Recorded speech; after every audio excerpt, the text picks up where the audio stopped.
Hello children, आज इस video में हम डिस्कस करने जा रहे हैं properties of multiplication of fraction.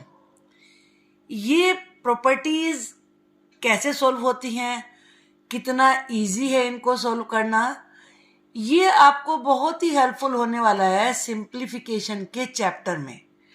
तो ध्यान से देखिए, कोई मुश्किल नहीं है। पहले यहाँ देखिए, the product of two fractions. Product का मतलब समझते हैं आप। प्रोडक्ट का मतलब होता है जब दो नंबर्स को, चाहे वो फ्रैक्शन हो या नंबर्स हो, उनको मल्टीप्लाई करने के बाद जो आंसर आता है वो कहलाता है प्रोडक्ट। तो यहाँ है टू फ्रैक्शंस का product is always the same, हमेशा सेम रहता है। कब? No matter in which order we multiply them, हमेशा ही, चाहे हम उन्हें किसी भी ऑर्डर में मल्टीप्लाई करें। जैसे और नंबर्स में होता है ना, चाहे आप 2 3 जा करें तब भी 6 आएगा, चाहे आप 3 2 जा करें तब भी 6 आएगा। फ्रैक्शन में भी यही नियम लागू होता है। तो चलिए एग्जाम्पल करके देखते हैं। अब यहाँ पर आप जानते हैं मल्टीप्लिकेशन में हमें मल्टीप्लाई करना होता है न्यूमरेटर को न्यूमरेटर से और डिनोमिनेटर को डिनोमिनेटर से। 5 2 जा 10, 9 3 जा 27। इसमें ये आंसर बना हमारा। अब हम इन्हें पोजीशन चेंज करके मल्टीप्लाई करके देखते हैं। अब हम क्या करेंगे, पहले हम ये लिखेंगे, ये आपका फर्स्ट हो गया, ये बी पार्ट हो गया है। अब हम लिखेंगे 2/3 या 2/3 मल्टीप्लाइड बाय 5/9। मतलब जो जिससे पहले हम मल्टीप्लाई कर रहे थे, अब हम उसको मल्टीप्लाई करेंगे दूसरे वाले फ्रैक्शन से। आंसर देखते हैं। 2 5 जा 10 एंड 3 9 जा 27। You can see the answer is same. Property देखिए, a fraction multiplied by 1 is the fraction itself. किसी भी फ्रैक्शन को जब आप 1 से मल्टीप्लाई करेंगे तो जो फ्रैक्शन होता है वही उसका आंसर होता है।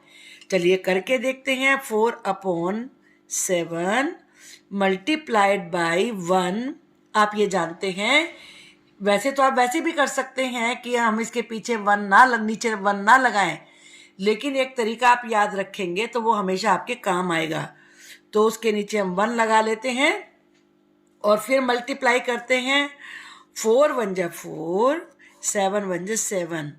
आप देख रहे हैं कि हमने 1 से 4/7 को मल्टीप्लाई किया था, तो आंसर भी 4/7 ही आया।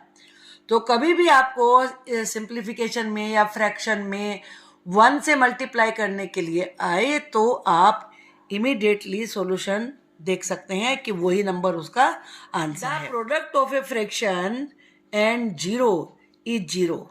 फ्रैक्शन का और 0 का जो आंसर आएगा, जो प्रोडक्ट आएगा, वो हमेशा 0 ही होता है। इसको करके देखते हैं हम। 12/13 या 12/13 मल्टीप्लाइड बाई 0। अब 0 कोई ऐसा नंबर तो होता नहीं है कि जिसका टेबल हो, तो 0 से जब आप इसको मल्टीप्लाई करेंगे तो यहाँ पर 0 ही आएगा। जब इसको करेंगे तब भी 0 ही माना जाएगा। The product of two fractions is 1। अगर टू फ्रैक्शंस का जो प्रोडक्ट है, जो आंसर है, वो 1 आता है, then each of them is called multiplicative inverse. तो उसे मल्टीप्लिकेटिव इनवर्स कहते हैं, या रेसिप्रोकल ऑफ द अदर, या दूसरे का रेसिप्रोकल कहते हैं।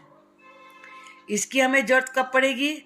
मान लीजिए आपको लिखने के लिए आ जाए कि मल्टीप्लिकेटिव इनवर्स बनाइए इसका, तो आपको पता होना चाहिए कि मल्टीप्लिकेटिव इनवर्स क्या होता है। इनवर्स का मतलब होता है उल्टा होना। तो चलिए हम करके देखते हैं।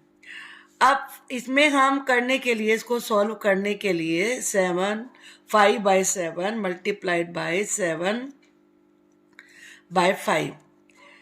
5 7 जा 35, 7 5 जा 35।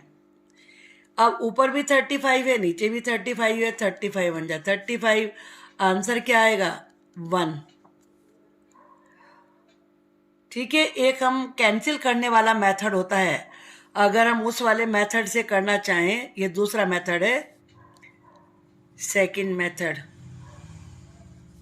5/7। आप जानते हैं ना कि कभी अगर मान लीजिए कोई भी फ्रैक्शन है उसको हम काट सकते हैं, कैंसिल कर सकते हैं, कट कर सकते हैं, तो कट करेंगे। अब 7 बन जा 7, 5 बन जा 5, तब भी 1 ही आंसर आएगा। एग्जाम्पल हम इसका और देखते हैं। अब इसमें आप जानते हैं कि नीचे हम इसमें 1 लिखेंगे और ये 1/15 हो जाएगा, तो 15 बन जा 15 और 15 जा 15, तब भी इससे 15 बन जा 15, 1 आया और answer is 1। Properties of division of fraction. When we divide any fraction by 1, किसी भी फ्रैक्शन को जब हम 1 से डिवाइड करते हैं, the quotient is the fraction itself. जैसे मल्टीप्लीकेशन में था ना, ऐसे ही यहाँ पर होता है। करके देखते हैं, चलिए। 3/4 इस डिवाइड के साइन को हम मल्टीप्लाई में बदलेंगे, चेंज करेंगे। अब आप ये जानते हैं कि उसके नीचे जो सिंगल नंबर होता है उसके नीचे में 1 लगाना होता है, तो ये इसका रेसिप्रोकल बन गया। 1 है तो रेसिप्रोकल, ये कोई चेंज तो इसमें आएगा नहीं, 1 ही रहेगा दोनों का। तो 3 बन जा 3 और 4 बन जा 4। अब आप देख रहे हैं ये आया इसका कोशेंट। कोशेंट पता है ना आपको, पहले तो ये चीज समझ लीजिए कोशेंट क्या होता है। जब भी आप डिवाइड करते हैं और जो आंसर आता है वो कहलाता है कोशेंट। क्या कहते हैं उसे? कोशेंट कहते हैं। QUOTIENT, कोशेंट, ये कहलाता है। तो यहाँ हम देख रहे हैं कि ये कोशेंट आया और जिसको हमने डिवाइड किया था वो नंबर भी सेम ही है, बिल्कुल 3/4। आई थिंक ये समझ में आ गई चीज। इफ द डिविडेंड और divisor is 0, the quotient is always not defined। तो ये not defined रहता है। तो इसे चलिए करके देखते हैं हम इसमें कि ये कैसे रहेगा। कोई भी हम फ्रैक्शन लिख लेते हैं यहाँ पर 4/6 और इसको हमें डिवाइड करना है 0 से। तो 0 से हम डिवाइड करेंगे तो इसका आंसर कुछ नहीं बनेगा, इसमें हम इसे नॉट डिफाइंड लिखेंगे, ये लिखा जाएगा। चाहे हम 0 को डिवाइड करें 4/6 से तो ये भी ऐसे ही लिखा जाएगा, इसको नॉट डिफाइंड, मैंने अभी लिख के भी दिखाया था, नॉट डिफाइंड बोला जाता है। थर्ड प्रॉपर्टी देखते हैं। When we divide a fraction by itself, जब हम किसी फ्रैक्शन को उसके खुद के नंबर से ही यानी कि सेम नंबर से डिवाइड करते हैं तो कोशेंट हमेशा 1 ही आता है। करके देखते हैं। 2/11, इसको मल्टीप्लिकेशन में चेंज करेंगे और अब आपको पता है कि हमें इसे रेसिप्रोकल बनाना पड़ता है। रेसिप्रोकल का मतलब होता है जो डिनोमिनेटर है वो न्यूमरेटर बन जाता है, जो न्यूमरेटर होता है वो डिनोमिनेटर बन जाता है। तो 11/2 बनेगा। अब हम इसको यहाँ पर लिखेंगे ऐसे, ये तो हम ऐसे ही कर सकते हैं, वैसे वहाँ लिखने की कोई ज़रूरत नहीं है। 11 से 11 कटा, 11 बन जा 11, 2 बन जा 2, तो 1 आंसर आएगा। अगर मान लीजिए ये और है, अगर आप इसे सोचें कि मुझे तो मल्टीप्लाई करके ही देखना है क्योंकि मल्टीप्लाई की मुझे हैबिट पड़ी हुई है, तो 11 2 जा 22, 11 2 जा 22, 22 से 20 कट किया, तब भी आंसर 1 ही आएगा। आई होप कि आपको ये चीज़ें समझ में आ गई होंगी। अब हम नेक्स्ट वीडियो में आपसे मिलेंगे और उसमें सिंप्लीफिकेशन सिखाएंगे। Thank you for watching the video.